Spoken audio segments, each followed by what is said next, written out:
Hello, this is Deb and Courtney with the UAP Medical Coalition. We're here to talk today about the recent hearing on July 26th. I'm going to let Courtney introduce herself. You guys haven't seen her in a video yet, and she's also going to give just a brief background on the hearing.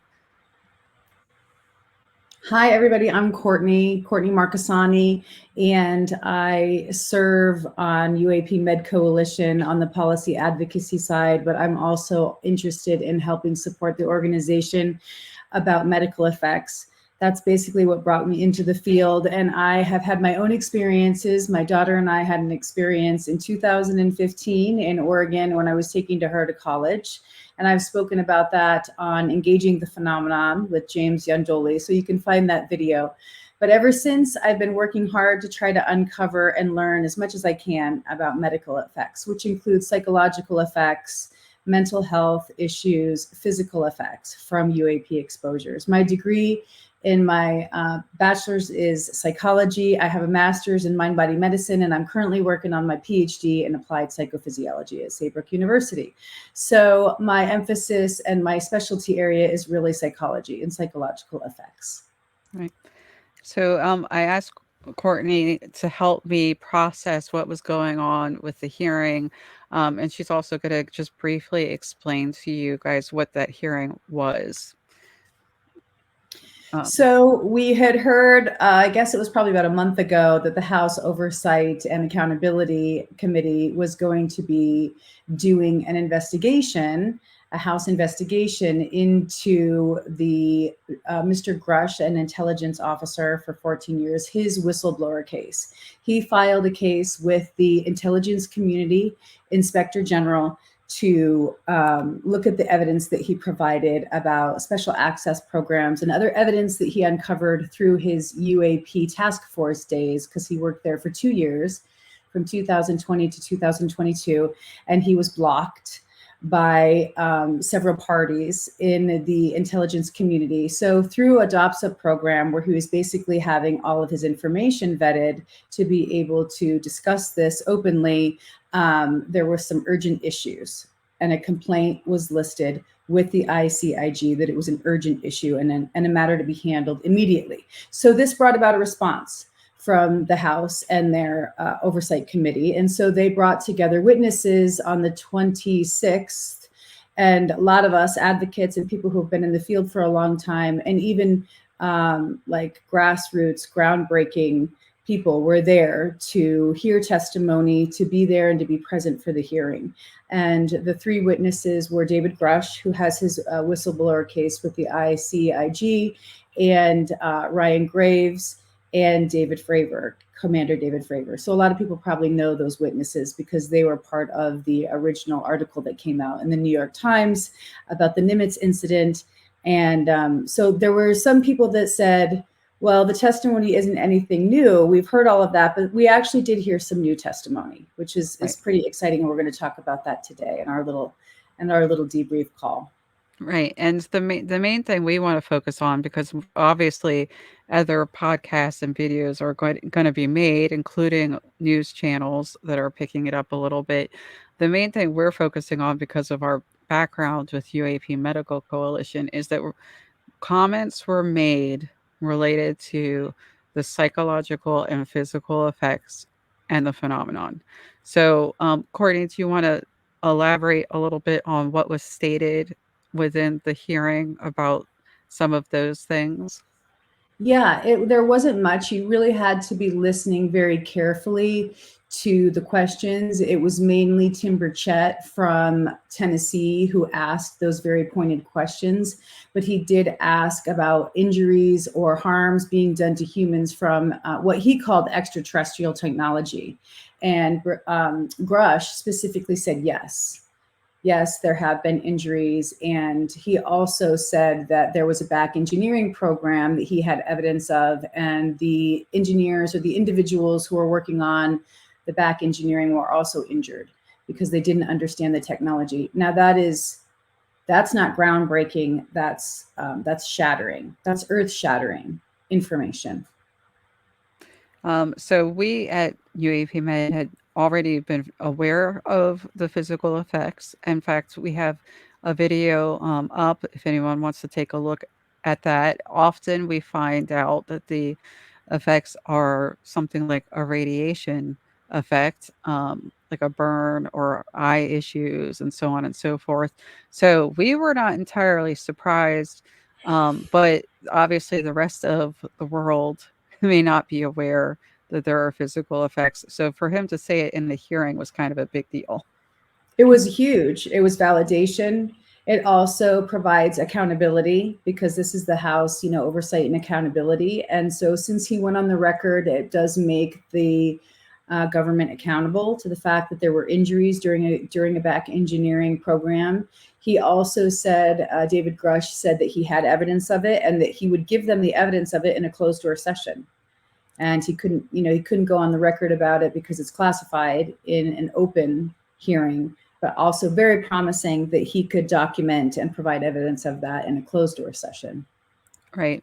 And for anyone who had not seen, Courtney was just recently on Spaced Out Radio and was bringing up the point that the evidence had been provided to in the IG complaint. So documentation and evidence had already been provided. So obviously they have to provide that to Congress, and that may not have happened yet. And there's some concerns about whether or not that will happen, but in the meantime, we had this whistleblower coming out and highlighting the physical issues related to the UAP, and we were ecstatic that someone was talking about it.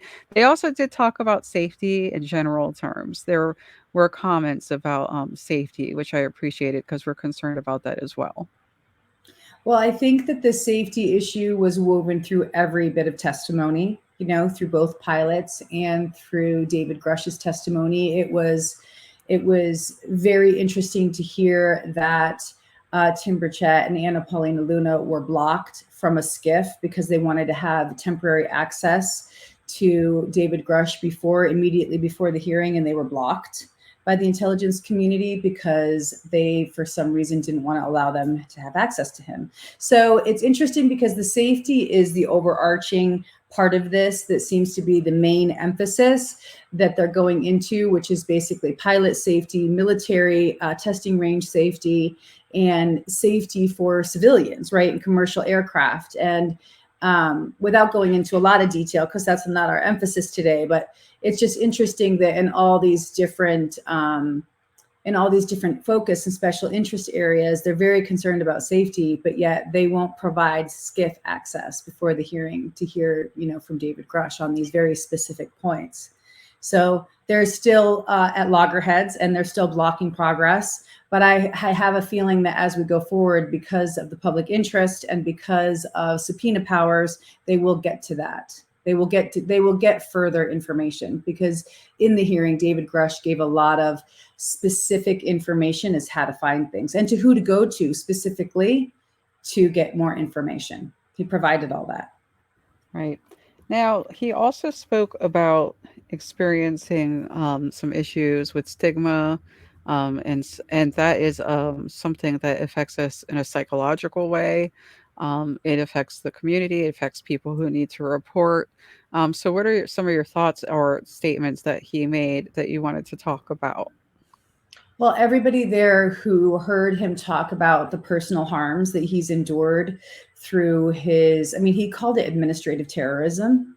It was Ocasio-Cortez that asked him about what he personally suffered, if he would go on the record about that. And he said that he felt, he didn't use the word intimidated, but he talked about career intelligence individuals who were on career paths that did not want to support him and his testimony. But then he also said that he was being overwhelmingly supported by other co-workers who were very supportive of his testimony. So I think it's interesting that he used the word administrative terrorism, because in a sense, it also validates what citizens experience when they have a sighting and they try to talk about what they've experienced, which is usually very emotional. It's usually very intense. Anybody who's been in the community, who knows experiencers and who have been in the field long enough, have seen marriages end. Sometimes there's decompensation, mental health decompensation that happens because it's such a serious incident in someone's lives. So I thought it was really good that he spoke about his personal experience with the backlash. I also thought it was good that he commented on the disinformation campaign, a clear disinformation campaign against the American citizenry that's been ongoing and close to 90 years now. And it seems to be, I thought my biggest takeaway was that they have basically instituted nationwide a lack of reporting. There's no governmental reporting programs in any of the military and any of the civilian government oversight. So it's all done through citizen groups like MUFON or others, but that's not a national reporting database. So it seems like through their efforts in their disinformation campaign, they've also blockaded reporting. So we won't be able to have data. So it just negates the whole field of witness testimony and sightings that would be recorded and so important. And so the third thing that I thought was really important about his talking about the psychological and the emotional impact, and he got caught up a little bit, and so did all of us watching his testimony, is that, he got as high as he could in his profession and in his field, and he brought all that information to the right individuals in Arrow, and then nothing happened with it. And then he was personally basically lambasted and even talked about threats to his life. So many of us have experienced the disinformation, not being validated. And this, hearing his testimony, was really vindicating on a number of levels personally for everybody watching. So there was a huge emotional response by everybody in the hearing room, the people in the hallway, the people in the overflow room, just a huge collective sigh of relief. But there was also a lot of tears and emotional processing as people could kind of let go of their own stress and anxiety over this issue. Right. One thing I've said before is I feel like he is almost on trial and he represents a lot of other people. He's like a symbolic person that is standing up in front of a kind of a scary set of people, like, legislators and, representatives, and having to state the facts that he knows.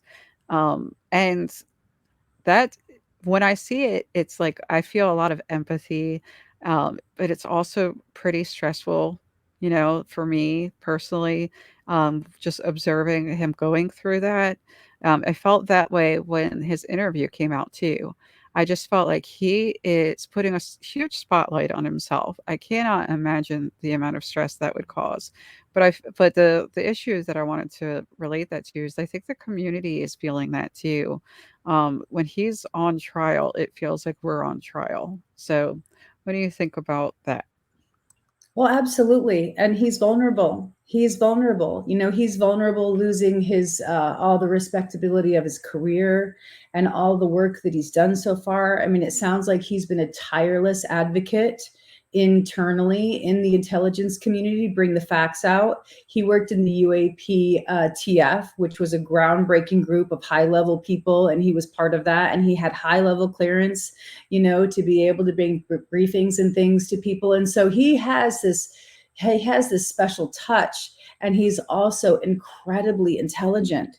I mean, he's working obviously on multiple levels of overlapping systems within the government, teasing that out, understanding the law, deciphering the law. And so when he's in court, what I saw was a highly decorated individual who's put in his time, who paid his dues, who is being accountable to truth, a higher truth, which really goes beyond government oversight. It goes into what's happening with reality. And what many of us have experienced with our exposures is when we experience this phenomenon, reality warps and changes and shifts, and there's a number of different after effects. And he has been kind of the guiding light, I think, in this process to validate all of us and say, this is absolutely happening.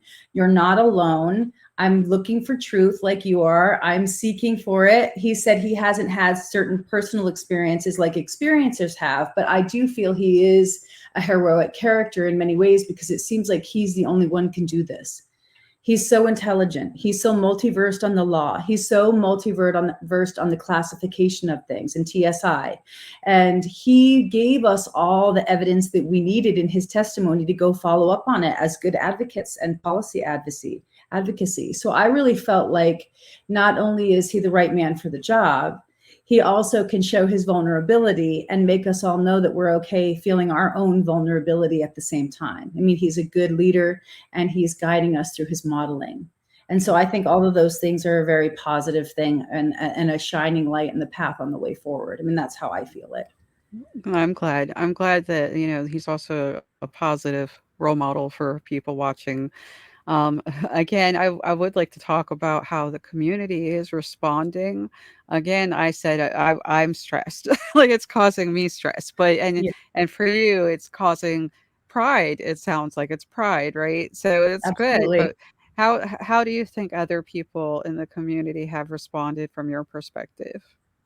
Well, I know several folks who have been long time experiencers. I mean, their whole lives. And they're just weeping, they just stop and weep. And it feels like a compulsive, overwhelming um, letting go that is out of control. Like, you try to stop it or you try to hinder it, but you can't. And so I have been just holding space for people, holding space for people so that they can process their deep feelings. It's a very deep welling up.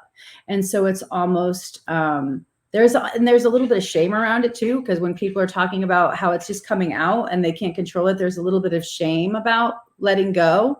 But my feeling is that this is such a monumental release of having been stigmatized for so long and the losses that people have endured over their lives, jobs, relationships, family of origin, estrangement. I mean, there's so many types of quality of life issues that have been lowered because of the experiences that I feel that this allows people to really let go and process some of that. And it's an overwhelming tidal wave of emotion coming out. And so I'm just holding space for people and trying to help them process it. Another feeling that I had after the hearing was almost a settled feeling, like like it's almost like here's a metaphor. It's like when a kid is like, "Oh, mom and dad are taking care of the problem now," right?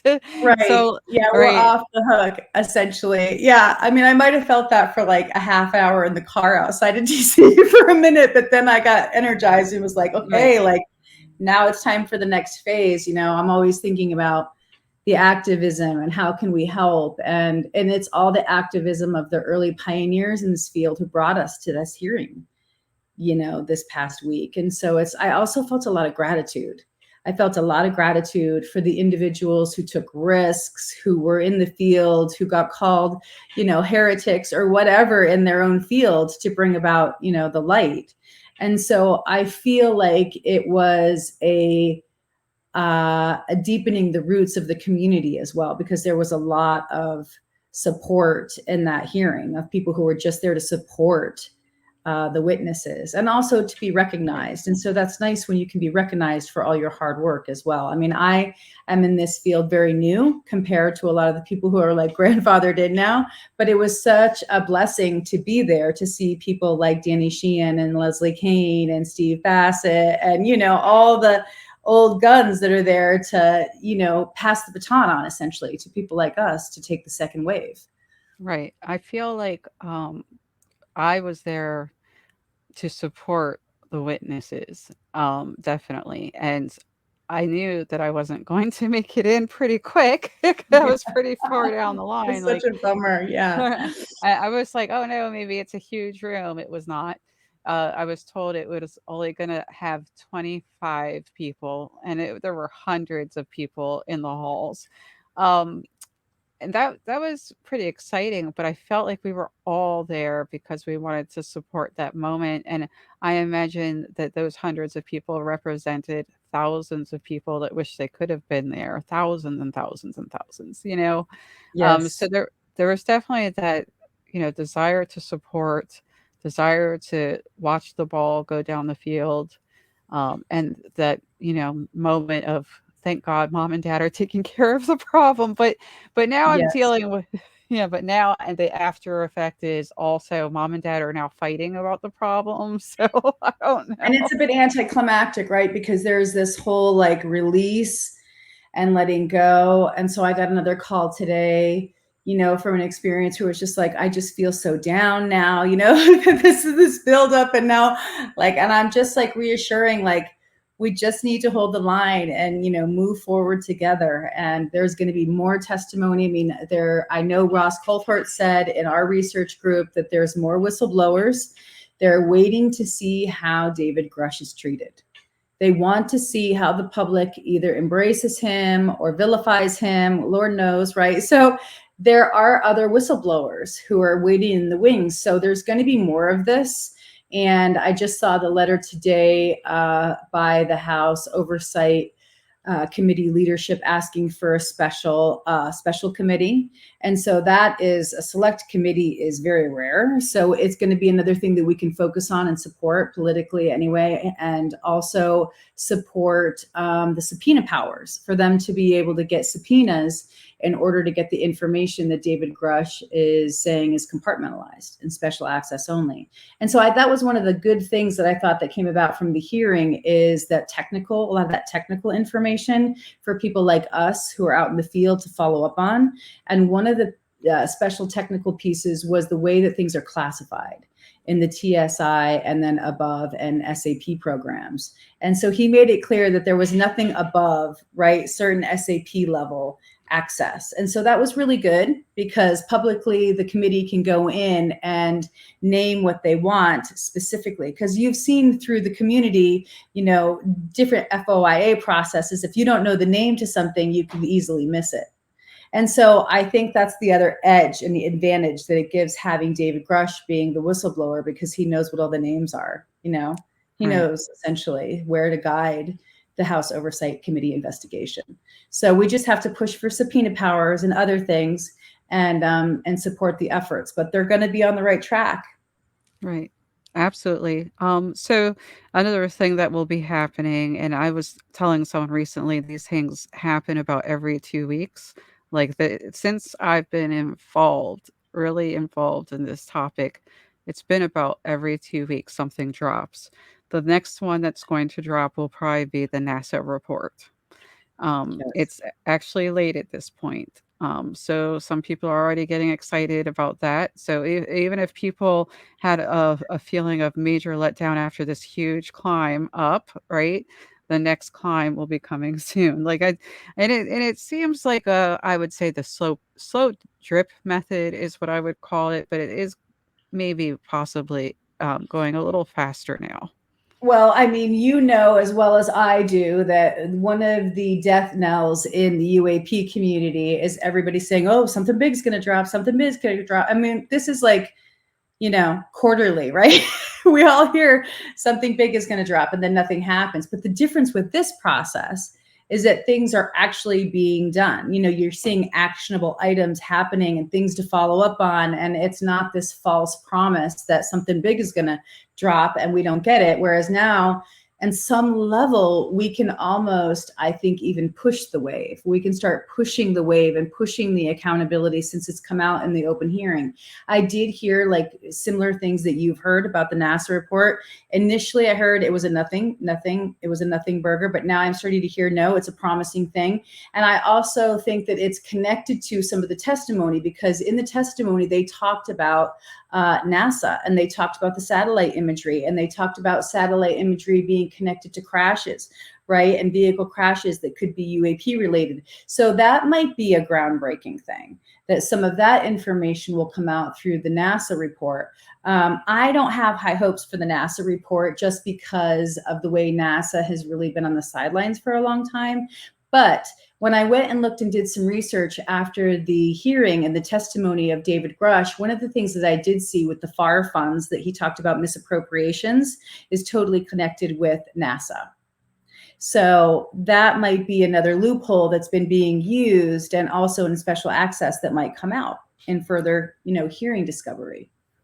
I think it's worth noting that one of the other reactions I've seen from the community has been anger about the budget, about the trillions of money that budget that's like disappeared, like no one knows where the trillions have gone, and and there's also, I feel a slight bit of, I won't lie, I feel a little bit of resentment that they continue to not just say things straight.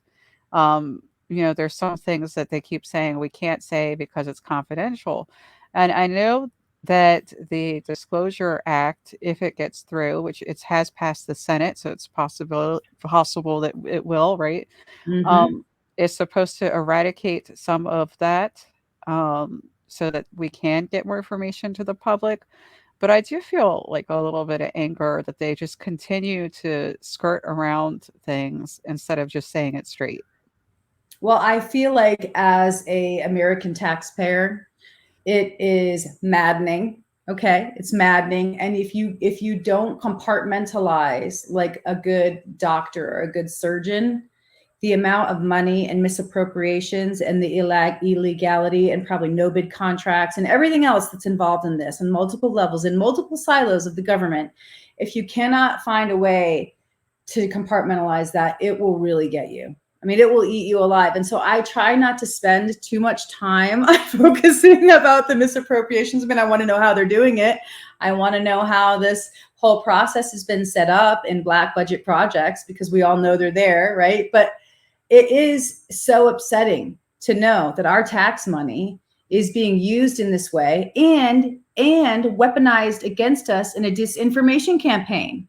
I mean, that's the biggest maddening thing of all, that they use our own tax money as a way to manipulate us, keep us out in the cold, not tell us what's really going on. And in many ways, this has to do with the fundamental science of reality, of material fundamental physics. And that goes beyond government. That goes beyond, need to know and SAP programs. This is like humanity having the key to the understanding of the universe. And so if I get really hung up on it, I get really upset. And so I have to be like a surgeon, like carve out little areas and be like, okay, I have to compartmentalize this, or I have to compartmentalize that, because if I spend too much time on it, I get really upset, Right. really upset. I guess with my metaphor earlier, it was about mom and dad. I probably should have said that being treated like children is not a good feeling. I should have been I mean, clear. Like, it works in some ways where you're like, okay, I don't have to, carry the weight of this, and the heavy hitting can be done, by the elders. But the elders are not responsible in this case. The wise elders are not looking out for us. They're actually finding ways to like deceive us more and more about Santa Claus. And I really want to know the truth about Santa at this stage. right. And it You know, looks like they're trying to profit from Santa's sleigh. oh yeah, gilded, a Yeah. gilded And sleigh. and honestly, if I need to break it down and simplify it, we just want them to say, yes, we have the technology. Yes, this is non-human intelligence. Yes, we're working on it to try to better our defense system. And then I would like, of course, in my magical ideal world, them to open the door for scientists and say, yes, it's time for us to broaden this to the rest of the world. Yeah. But then I also, on the flip side, realize, you know, I hear them say why they kept it secret, that they didn't want to be overwhelmed with UFO calls in the beginning, and then they didn't want, adversaries to get the technology and so on and so forth. I understand. So it's like I'm upset, but I understand too. Yeah, well, and So I think somehow they exploit that raw nerve of fear, that we all have about the reality, of this phenomenon. Because when you read, like you did an interview with Colm Kelleher, and he talked about his paper, which goes into very fine detail about the paranormal, right? The paranormal after effects, the medical effects, like cardiac issues, and immune system issues and stress related things that are all brought about from exposures. And so there's that fine line between harm that's being done and the expansiveness of consciousness that's related to it, that is a very overlooked part of the medical effects. And then there's also physical harms being done. And so I think because of that, it stimulates this raw nerve in all of us, where we have this balancing act of, yes, we want to know, but then there's also that darker side that is fear-based, that makes us feel nervous about wanting to know what it is. And so I think that that is something that the government is well aware of in this campaign that they use. And I think that they do use medical experts to focus on very specific issues that they want to know about. And there's a long history of individuals who have been hired and paid for by the CIA to investigate certain medical effects. But the maddening part of that is that those reports aren't really released to us. So, Right. or the academic community, or large medical institutions that would be able to take this and do field work or trials or clinical studies. And so it's just, to me, that's another part of it. It's very irresponsible. It's very irresponsible of our government to use taxpayer dollars to do those kind of medical studies behind closed doors, but not release it in any way to the Yeah. field that would be able to study and benefit from it to help, medical cases and to help our citizenry. That also is just blatant abuse of power. Now, you've probably heard a lot of people who are interested in this topic know about cash Flundrum. And in the cash Lundrum case, people were exposed to an object that basically irradiated them. Like they had radiation burns, they got very sick. There was a lot of indication that they had experienced radiation. Now, it occurred to me because there was this rumor going around that the object was from the crash retrieval program, that they attempted to make it work and it didn't go right. It got loose. So I know people are constantly talking about physical effects in terms of the UAPs flying around, but no one's talking about the fact that if the government is experimenting on something that they don't fully understand, that's the potential for harm on civilians also. And So, major collateral damage, yeah, collateral damage when they don't know, right, how something is going to do in test range, and it's above, the actual citizenry. And then those things are out of their control and there's collateral damage. That's when you see, I think, it is rumors, but you can see and put the dots together. It's not that far-fetched.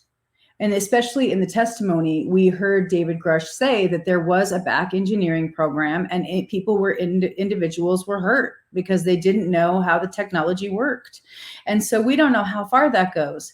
We don't know how many decades it goes. We don't know how many field trials there were. We have no idea how many people were injured. And so there's these legacy programs, right, that we hear about, and then you hear this testimony and you start putting the dots together and linking it, and it's not that far of a leap to see that there were definitely people injured. And I do think the cover-up includes some part of that, because they didn't want to acknowledge the programs, for one. They didn't want to acknowledge that there were harms that were done, and they didn't want to pay any money right. for any Now that legal expenses. yeah, the legal aspect could be a whole another few hour long Yeah, I mean, we're discussions. just doing a pass by, we're just doing a pass by, but you can see how Yeah. it's connected, right? And the collateral Yes. damage and how many Yes. people were injured in the population. I mean, I'm sure they knew. I'm sure they knew in Class Landrum how many people were injured in that case. For those who are not as familiar with the case, there were also helicopters seen on this at the scene following the object in question, which seemed to like splutter out some kind of flame or something. It was a peculiar experience, but Horrendous. yes, but the rumor is that it was us trying to reverse engineer. And by the way, I do believe Grush did briefly mention the name of what the program would have been called. And if anyone's curious, it would probably be the Foreign Materials Exploitation Program. Now, that wouldn't be necessarily just UAPs, that would be any object that was found that we wanted to try to reverse engineer. And there's a long history of us looking for those objects, paying for those objects. If they fall from the sky, we get called sometimes to go pick those objects up. And when I say called, I mean internationally called. There are DIA FOIAs about us going to pick up objects in India. There's an NSA FOIA for the Congo. There's lots and lots of history related to foreign materials exploitation. So that's where Exploitation taxpayer being the money goes key in part. word. Right. Now that was left out in the recent letter by a Canadian politician. He left out the word exploitation, but he did mention the foreign materials program. So, Yeah. So it's good that we're finally getting names of things. And I think it's interestingly, one of my other takeaways from the hearing and just all the research that people do in this field, years and years of study, right? To understand the historical cases, to understand the landmark cases, to understand where we are in modern times. Anybody who's been studying multiple decade history on this stuff sees that there's plenty of evidence, right? I mean, there's plenty of evidence that shows there's been a program and that there's been sightings and everything. And I think that it's going to be so interesting now to see what happens in this next evolution going forward with the wellspring of people that are getting into this and understanding it and learning about it.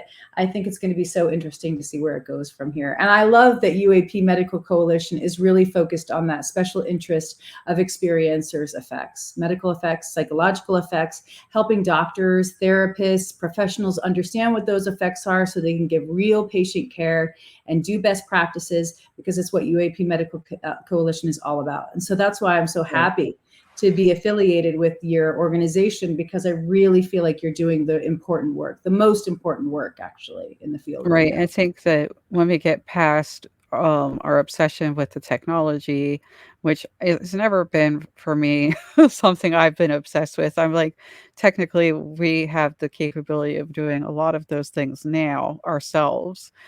For me, it's always been, about the people and how they're interacting. And that may include non-human people, by the way.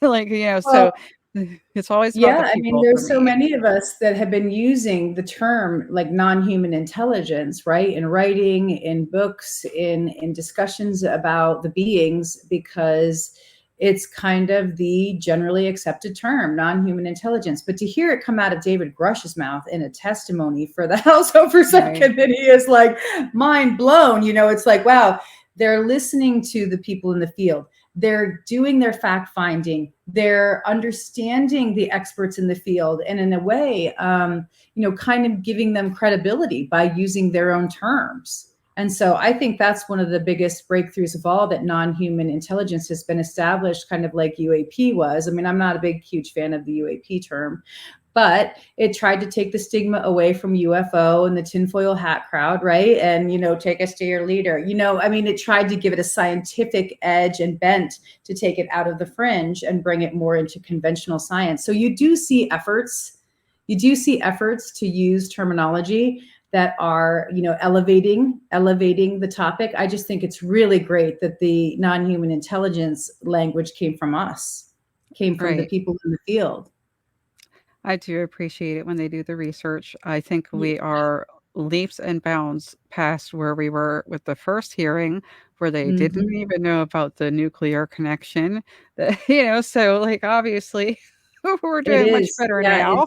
and think about it, you always hear about how DARPA has technology that's like 20 years advanced, right? And that the commercial Yeah. industry, is 20 years behind where DARPA is. So if you're thinking about the legacy programs and what they had, right, in the 50s and 60s versus what they have now versus what's in those SAP programs, I mean, I'm just kind of like, how far in advance does this go? Like, how I mean, we Well, know there are medical effects. We know there are psychological effects. We know there are effects on perception, sensory perception, right? We know that there are effects where people can actually like see material reality change and flex. yes.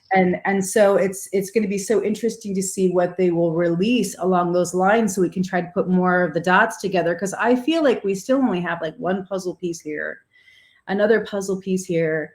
You know, we don't have the full picture. And so it would be really nice if they would start releasing some of those other studies or some of that other information along perception and brain and, you know, neuroplasticity, because I know they have it. I know they Well, have it. I can say it sounds like um, some of the Bass documents, to be clear, not the DERS, but the Bass documents have been slowly getting leaked. The Bass documents were those hundreds of reports that the government was receiving directly from OSAP under Bass. Yeah. And they were quite a bit more informative than the DIRDs, which are basically like a summary of work. Like that's what a DIRD is essentially. Mm-hmm. And slowly but surely, I think we're going to get more and more of those BAS documents out. Like I think we Yes. deserve to see what's in there because the taxpayers did pay for that.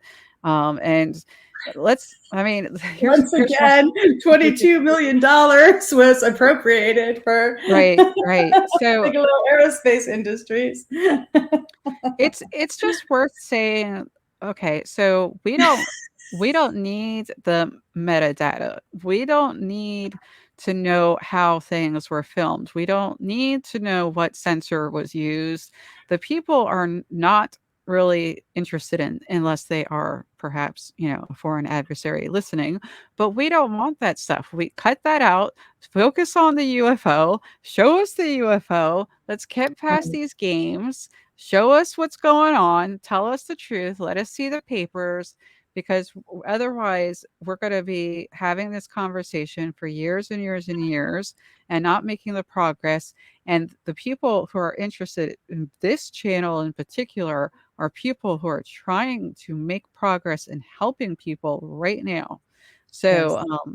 it's And extremely I think frustrating. there, you know, Deb, I think there are, and this is the one thing I do feel some solace about when I get riled up, when I get Yes. upset about things, because I'm like, this isn't constitutional, this isn't the American way. Like, we should be being warned, and there should be public safety. But one of the things that I do feel some solace about is there are individuals, and I'm going to name one of them. I think people like Jay Stratton, who have been in multiple leadership over multiple programs, multiple decades long, right?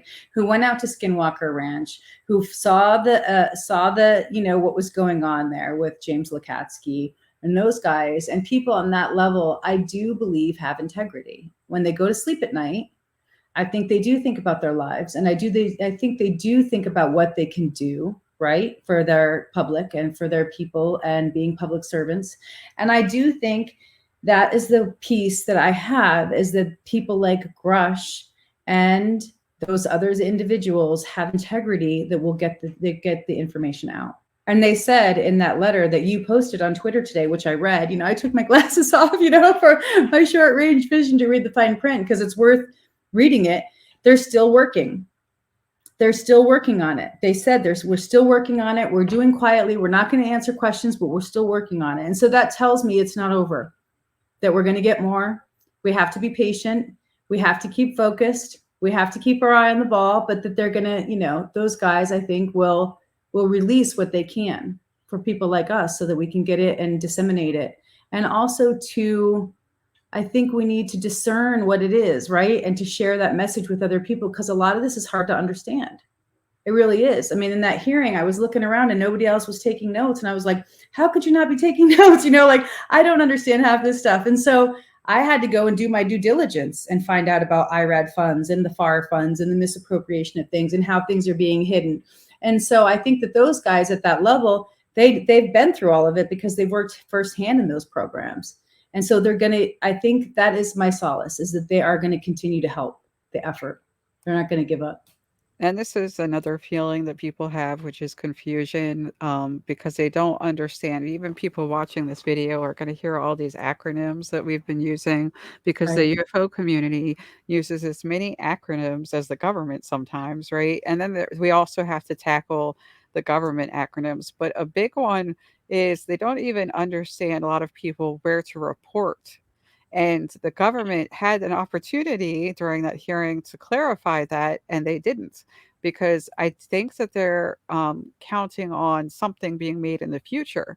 But we have civilian reporting now. We have MUFON, we have New Fork. People can reach out to NARCAP for aviation or AIAA. Yeah. um, the FAA is supposed to be working on something. We'll see. Right now they are taking reports from controllers. So they have been taking those reports.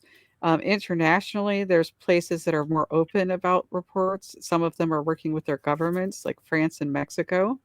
Hmm. So there are places to report, and they had the opportunity to tell people that, but instead they said, "Oh, we should work on that."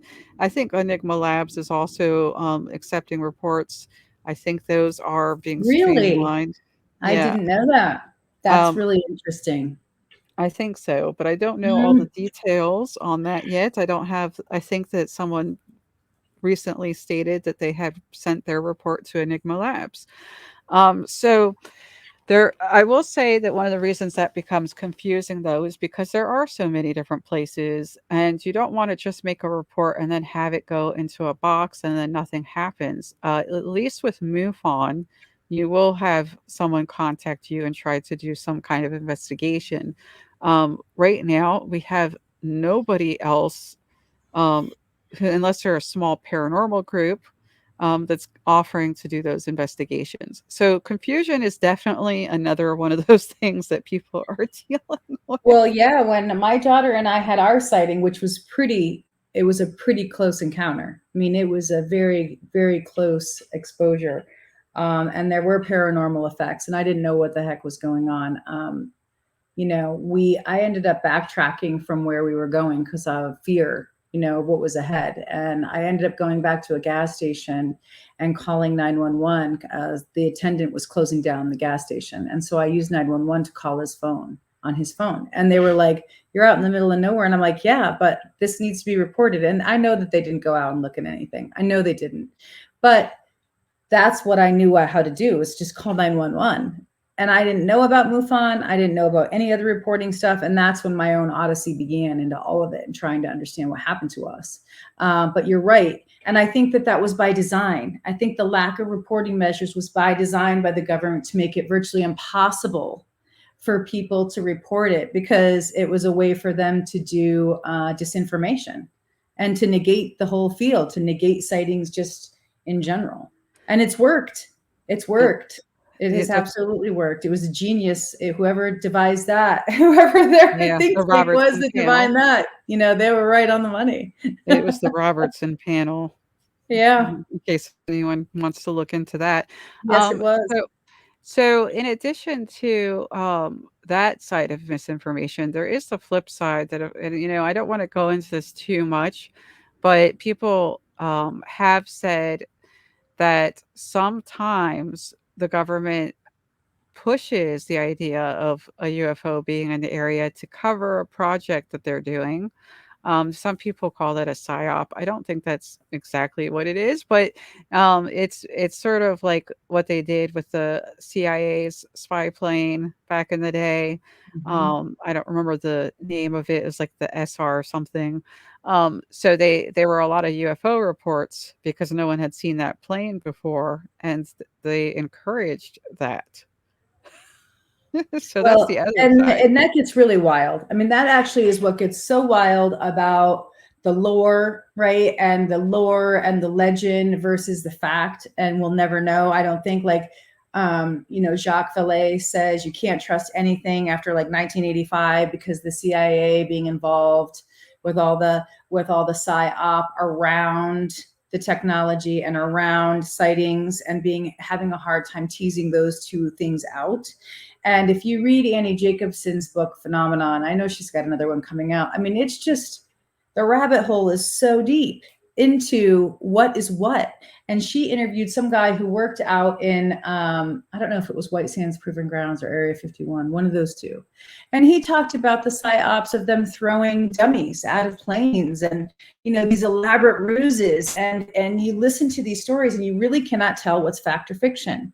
And so I do think some of that is just horrendous. And I'm not even going to go back in time and try to tease out those differences because, as Jacques Vallée said, it's just muddied. It's muddled.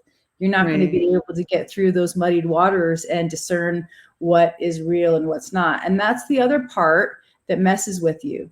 And I feel like this has to be said for people who are researching and starting this process. If you're just starting right now, to just be careful about your own mental health. Because I will say, if you've had a sighting or if you've had an exposure and experience, it becomes somewhat of an obsessive quest, and it feels consuming at times. And I've talked with other people and they feel the same way. It's like, you just can't let it go. But that's also not really healthy either, to be so consumed by it. And there's so much to dig into that you could just be endlessly searching.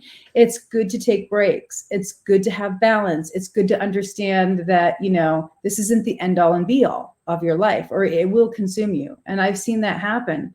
Even with myself being bordering on the edge at times, I've had to pull myself back and say, okay, what's realistic, right? And what's important, and what is my focus? Asking those 3 questions to yourself as you go forward is a really good way of trying to stay in the guardrails so you don't go off the deep end, because that's what those things are designed to do, is to make people crazy.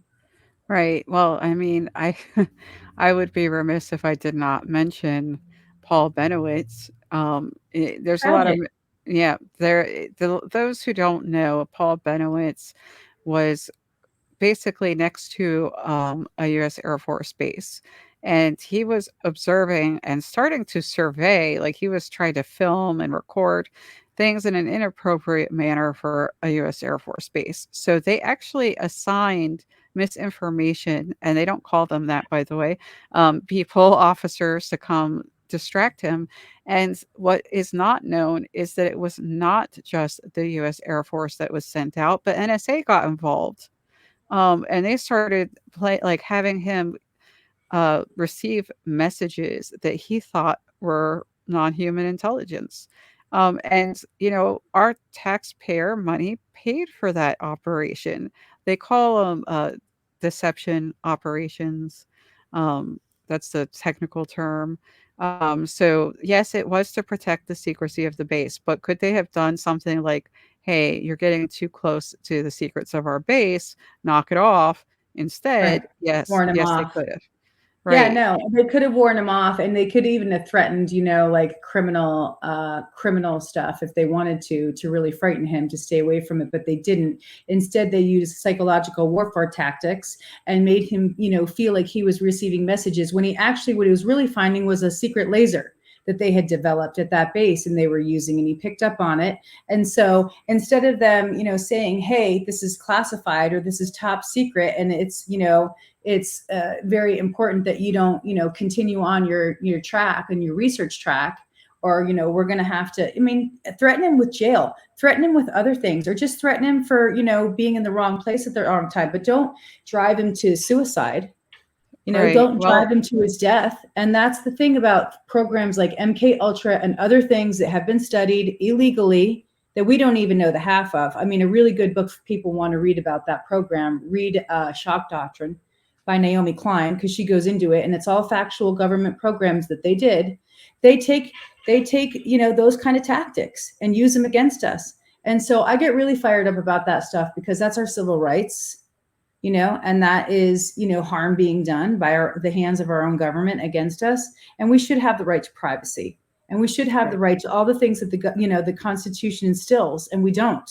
And so I get really fired up about things like that, because that's the government doing grievous abuse against us. And this, you know, Paul Benowitz was essentially like a groundbreaker. Once again, picking up on something and following the right track, and then getting abused by Right. it. And I his will say, family, and his family hurt. I mean, think the poor suffering and the cost of his family after he right. died. I mean, it's just like I said, it's grievous. And I did want to point out though that I don't think it's right to entirely blame those agents. Paul Benowitz was involved in Operation Right to Know. He was involved in some other UFO projects. His obsession was well beyond their involvement and their pushes with him. Good. He Yes. he was a good example of someone who was, you know, suffering from that obsession that you were mentioning. Like he Yes. was, and he just didn't put the brakes on. He wasn't able to put the brakes on, and even one of the agents is, I'll just call him that, Yeah. asked him to stop, He and he he should not be named. yeah. Um, well, I mean, he asked him to stop because he'd become friends with him, Yeah. and he was concerned.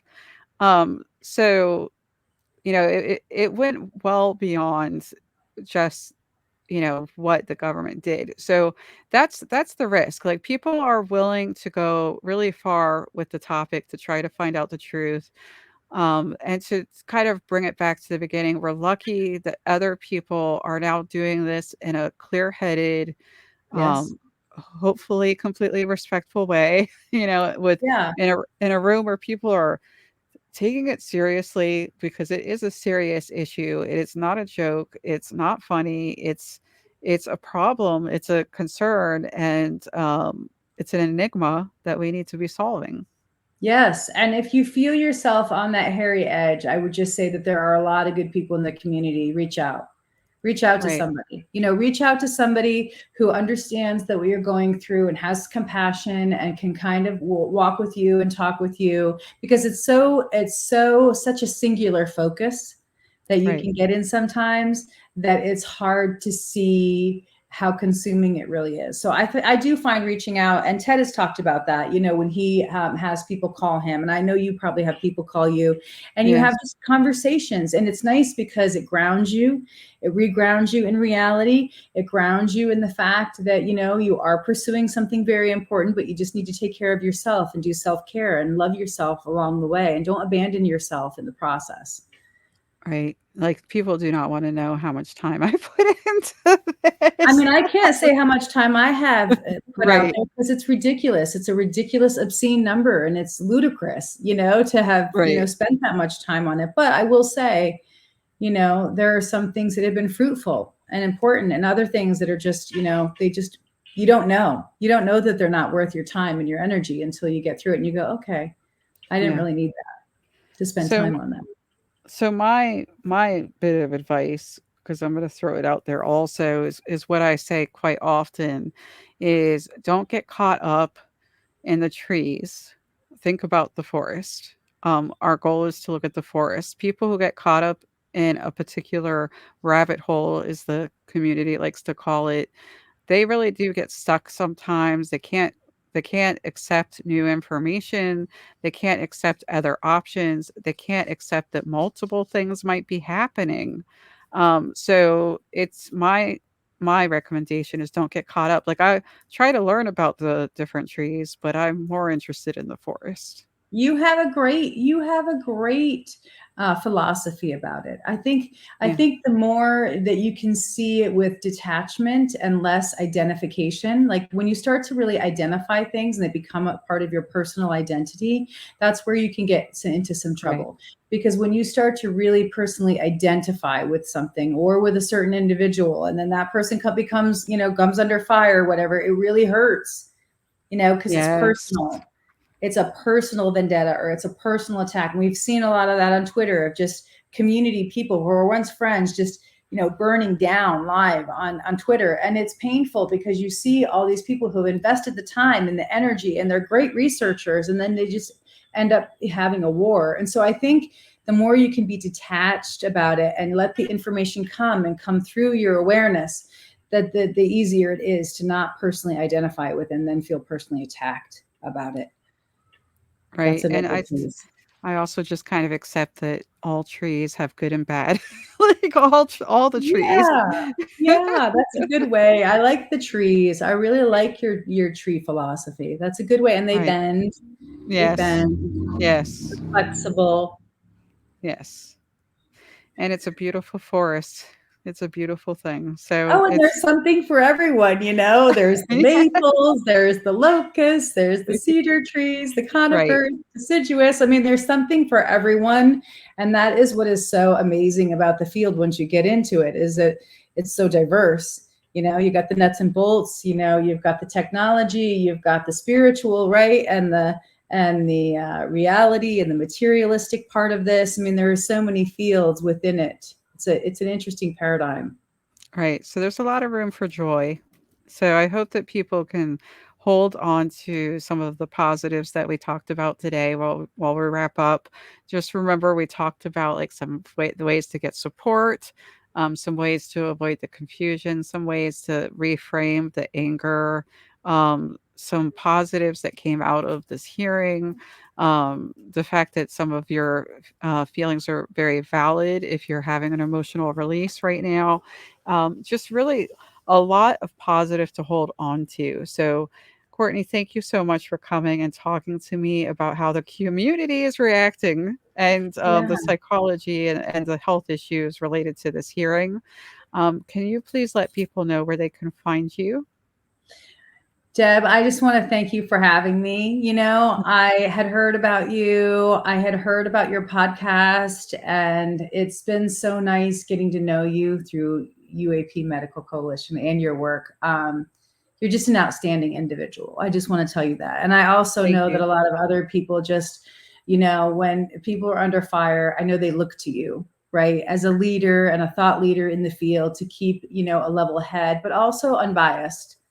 You provide a nice, unbiased, almost sanctuary for people who need to have that sanctuary. So I just want to give you that. I think that you're a great Thank model. you. I'm basically, you know, like I said, I'm working on my PhD right now. So I have my website up, but it's probably going to change. It's Inspired Potentials. I wrote a book called Four Gifts of the Highly Sensitive, which is all basically flown from all my studies and research on the phenomenon. I wrote a paper for the Bigelow Institute of Consciousness Studies in their contest.